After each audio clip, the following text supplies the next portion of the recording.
Hi guys, my name is Garrison, and tonight I am a very grateful recovered alcoholic.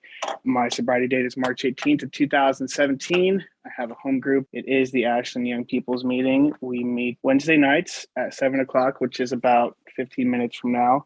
And it has been such a light to me. And so for anyone who's in here who this is their home group, if you're new, I want to stress the importance of a home group and what it has done for me. And I hope I can do that a little bit tonight. By the grace of some strange power that you guys in AA call God, that I didn't want anything to do with when I got here, by that God's love and grace and the course of action outlined in the Big Book of Alcoholics Anonymous, I have recovered from a seemingly hopeless state of mind and body, just like it says in the first sentence of the first foreword, the first page of the first paragraph. I love to touch on that because I think that that is the greatest promise in the Big Book of Alcoholics Anonymous. What a powerful message of hope. When I got to Alcoholics Anonymous, I was miserable. I was broken. I was a defeated, scared, sad, angry little boy. And I live a life today that I wouldn't trade for anything. It doesn't look like what I thought I needed it or wanted it to look like, but it is amazing nonetheless. For all intents and purposes, I should be dead. So to be able to be here with you guys, especially in a meeting with so many newcomers, is an honor and a privilege. I spent 30 years in this world just taking and taking and taking. And so to be able to give back, I really hope that I can say something tonight that's going to help at least one person. When I was new, I have a lot of friends that I see come in and people that I've gotten to know over the years that I watched come in, and I remember hearing people say, it's been such an honor and a privilege to watch you grow in this program. And I always kind of thought like, yeah, okay, buddy, you got nothing better to do than to, keep your eye on me. But being on the other side of that and getting to experience my own change, but also watching other people come in here, lose the obsession to drink and use, and go on to live amazing lives has absolutely been the bright spot of my life. Like I said, when I got to Alcoholics Anonymous, I was miserable. I wasn't sure I wanted what you guys had. I live in a quiet little mountain town. There's a college here, but it's mostly a retirement community. And I'd go to these meetings and listen to you guys talk about gratitude, right? And I live in, I'd go and there's a lot of old people, and I'd sit in meetings and I'd hear a lot of, I'm so grateful for AA, and I'm so grateful for my life, and I'm so grateful to just walk my little dog around the park and all this stuff. And I would sit in these meetings. I would be I'd be going crazy in my head because when I got here, I had no capacity to care about you.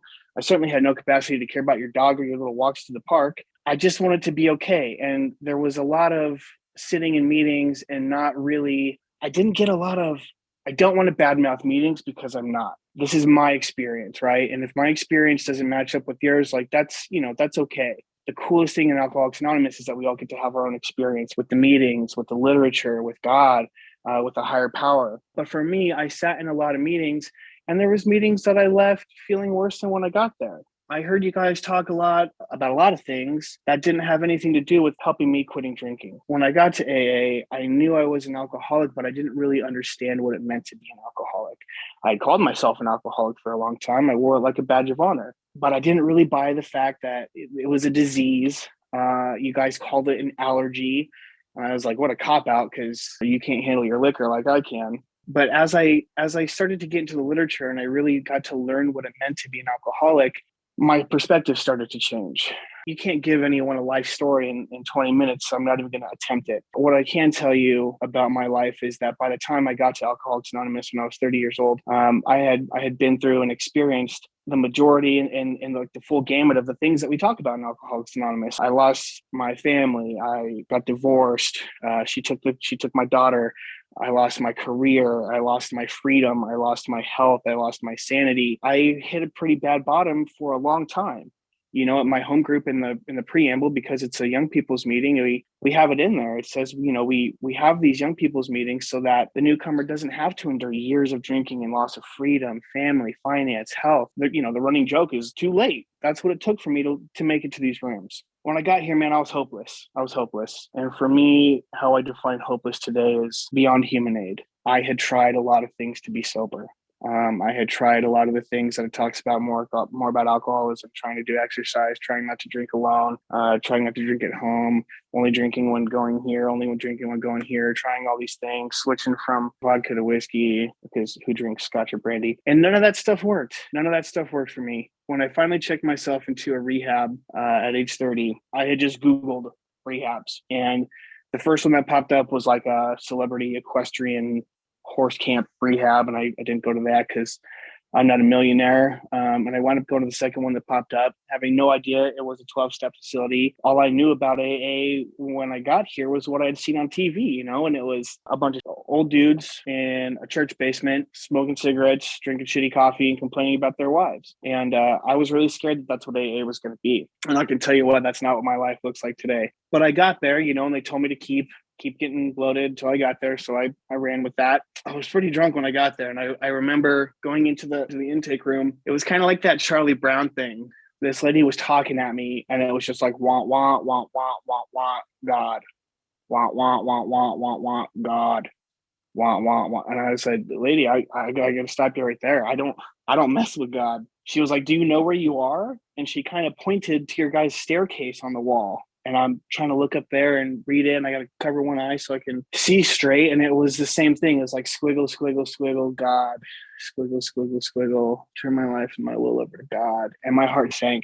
I wanted nothing to do with that. From first to sixth grade, I grew up going to a private school and I got an overdose of religious education and I hated it. I vehemently fought against a God of my understanding my entire life in many different ways, from vandalizing the church that I went to at that school that I went back and made an amends for, to singing in black metal bands about burning churches. And it's still a trip to me today that through this process, to sit in front of a room full of people, even virtually, and tell you guys that the absolute most important thing in my life today is my relationship with my creator still blows me away. It was the 12 steps that was a path to that faith, that trust, that belief, that understanding, however limited it may be. And I didn't understand that. I'm really grateful for that rehab that I went to for introducing me to Alcoholics Anonymous. Because like I said, and I can't stress this enough, when I got here, I was insane. I kicked a couple chairs at meetings and screamed and yelled and cried. And I fought you guys every inch of the way. When I got a year sober, there was a handful of old timers that came up to me and they were like, kid, we didn't think you were going to make it. We took bets. I was insane, but I was desperate. I was really desperate. Alcoholism had left me hopeless. It had beaten me into a state of reasonableness. Through that desperation, willingness was born. Through that willingness produced action. Taking the actions in Alcoholics Anonymous is what produced the faith. And I am a man of faith today. I didn't actually stay and complete my treatment. So if you're tuning in from a rehab, I politely suggest that you stay. Most of those people actually really care about you. I didn't stay and complete my treatment program, but I was there just long enough to hear what they had to say every day. And they said, Garrison, you should probably get a big book, get a sponsor, and work those steps. Or in your case, you're going to die. A couple of the biggest things that happened to me in that rehab, where I got some blood work done and found out I was in the beginning stages of liver cirrhosis at the age of 30, and that alcohol was actively killing me. Another big one was, my mom came in and we did this family weekend where you have to write each other letters. My mom told me she was terrified of me. For the first time in my life, I heard it clear-minded enough to really hear her. I knew some things needed to change. So even kicking and screaming, I did what you guys suggested. I got out of there. I left against medical advice, but I went to a meeting that night and got some numbers. And within a couple of weeks, I had my first sponsor, and I picked the dude based on his t-shirts. He was wearing some heavy metal t-shirts when I saw him. That was enough for me. Had nothing to do with the fact that he carried a big book of Alcoholics Anonymous to every meeting I ever saw him at. Had nothing to do with the fact that he physically stood up, which I guess is an East Coast thing, at every meeting I ever saw him at. And today I firmly believe that God put that man in my life to save mine. We got to work, and we got to work quick, working out of the big book of Alcoholics Anonymous. By 4 months, I was making amends. By 6 months, I had my first sponsee, which I felt wildly underqualified for. At about 9 months, I had a sponsee die. He picked up a drink on Wednesday and was dead by Sunday. And I swore I would never sponsor anyone again. Thank God I'm a liar, because sponsoring has absolutely been like one of the greatest blessings of my life. I remember sitting in that rehab and reading your guys' steps off the wall. And the grand prize at the end of this race was that I got to, work these steps with you for the rest of my life. And I said, you got me, that ain't me, bud. No way. And that has absolutely been one of the greatest blessings of my life. I'll fast forward a little bit because I want to talk about what life is like now. I have not done this thing perfectly. I know what it's like to suffer from untreated alcoholism, which, if you're unclear what that is, I suggest you read page 52 in the big book. There are things in my life, they call them the bedevilments in the big book, being full of fear, being a prey to misery and depression, not being able to be useful to other people, just being generally unhappy, not fulfilled, useless in this world. And I know what that feels like, stone cold sober. And that's the thing, is like my whole life I've been useless. Alcoholics Anonymous has given me a purpose. I know what my purpose is as a man walking this earth today. And in fact, I've never been more clear about it. My whole job now is to be of maximum service to my Creator and God's kids about me. But I didn't arrive at that conclusion on my own. At about 2.5 years sober, suffering from untreated alcoholism, I skipped right over the drink and I wanted to kill myself, and I couldn't stop looking at my 45 in my bedroom. I stared at it for about 2 days straight, slept maybe an hour, and I got really scared. And I wound up calling one of my spiritual advisors. She introduced me to my current sponsorship family. My sponsor's name is a guy named Fluffy Steve, who lives in Hollister, California, and he's the greatest example of a good man I've ever known in my life. He's teaching me how to be like that. And so we got to work, and I had to take a hard look at some things that I was not doing. I sponsor 9 guys right now, and not a single one of them is brand new. They're all guys who have been around for a little while and had previous sponsors and worked the steps, but aren't quite happy. They weren't quite fulfilled. They felt like they were missing something in Alcoholics Anonymous. And my experience over these last few years has shown me that there's something to be had here I've watched a lot of people miss. I have absolutely been miserable in sobriety. My life is not perfect today. It's not that I don't have problems, but I have discovered through the practical application of these steps and these principles in my life today that those problems don't have to be really big deals, and that I can have solutions for those problems. One of my favorite lines in there is it says, the discovery that spiritual principle would solve all my problems. That's not saying we're not going to have them. I have problems today. I do. God is helping me with those. Through a lot of prayer and a lot of meditation and a lot of breath work. Tomorrow, hopefully, well, no fronts. Today I'm 13 days nicotine free. God's helping me with that. That's the longest I've been without nicotine since I was like 16. I had to take a look at some things that I wasn't doing. And this program is pretty simple, but we love to complicate the crap out of it. When working with these guys, it's the first thing that I like to do is look at some of the things that we're not doing. It's really easy to sit across from the sponsor and say, "Oh, sponsor, I'm chair of this committee, and I got this service position. I'm sponsoring this many guys, and I've got the AA girlfriend, and this and this and this." And it's really easy to rattle some of those things off. And when my sponsor asked me, he says, "Garrison, I want to know what you're not doing." I told him all this stuff I was doing. He was like, "Buddy, slow down. Like that's not what I asked you. What are you not doing?" And I had to take a good hard look at the fact that it had been a long time since I put pen to paper.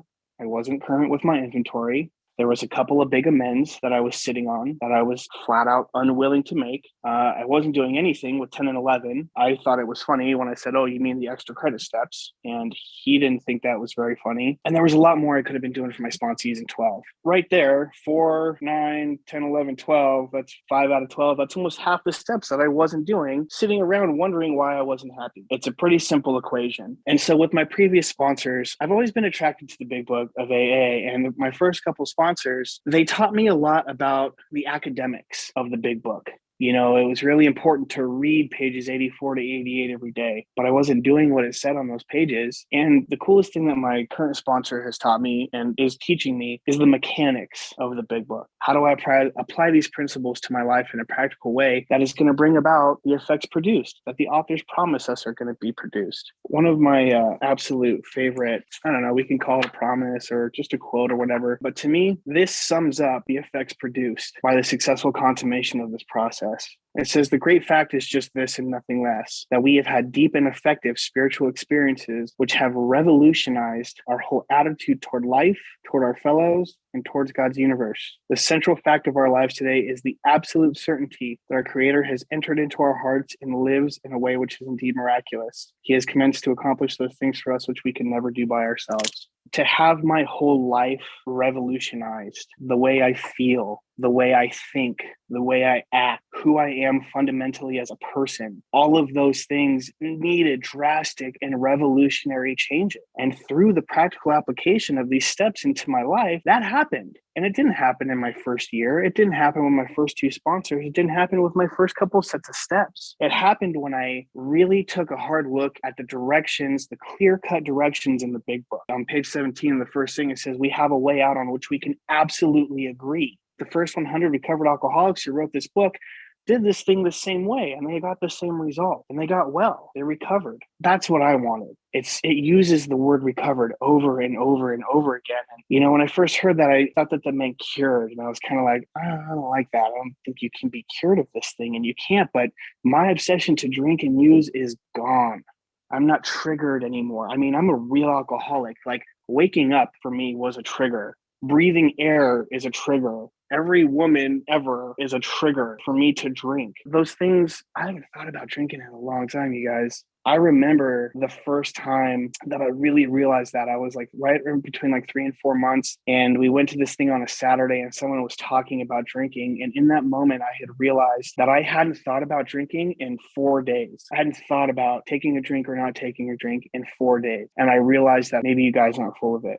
And today, like, that's my experience. I know that I don't have to go through life craving alcohol, thinking about it. I'm a firm believer that this thing is all about relationships. Since man has had the written word, we've been writing about three things: conflict with self, conflict with others, and conflict with God. These steps are a base starting point for me to resolve those relationships. And as a result, today, my relationship with self is better than it's ever been. I take the actions outlined in the big book of Alcoholics Anonymous. Today, I am proud of the man that I've become. I know that I'm a good man. I know that I do what I can to help people in and out of AA, in and out of my work life, in and out of my home life. My relationships with others. Malaga introduced me as a mama's boy. I live in a duplex. My mom's my neighbor, and she's one of my best friends. And that is a woman that I hurt terribly for a long time.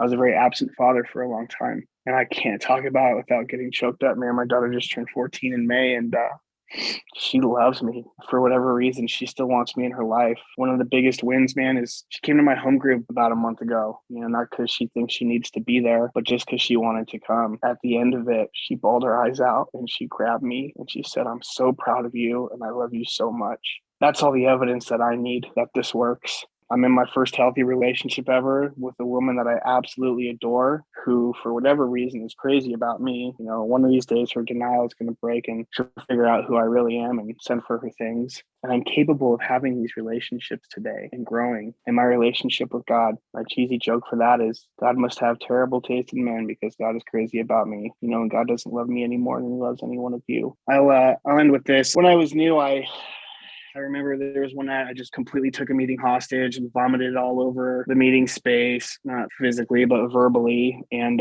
when the meeting was over, we stepped outside and there's just this real crusty old bastard who kind of like smacked me on the back real hard, like saying hi. And he's like, "Welcome to AA, kid. I hope you're miserable." And I was so mad. I was like, I'm 30 years old. I got to come and hang out at these stupid ANA meetings. Yeah, I'm really miserable, dude. Over the years, I've got to realize he didn't say that just because he was some crusty old bastard who wanted me to be miserable. He was hoping that I was miserable enough to do something different. So if you're sitting in this room tonight, whether you're new, whether you're coming back for the umpteenth time, if you've got some time and you're just not quite happy, we have steps for that. Please ask yourselves what you're not doing. It saved my life. It's okay to be excited about recovery. I know not everything is rainbows and butterflies, but guys, a good deal of it actually is. Find the people who are excited about this thing.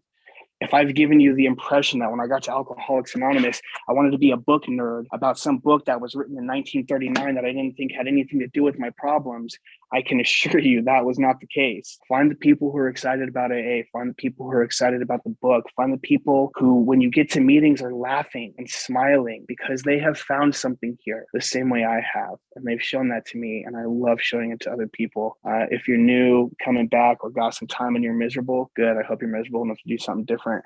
My name's Garrison. Thanks for having me.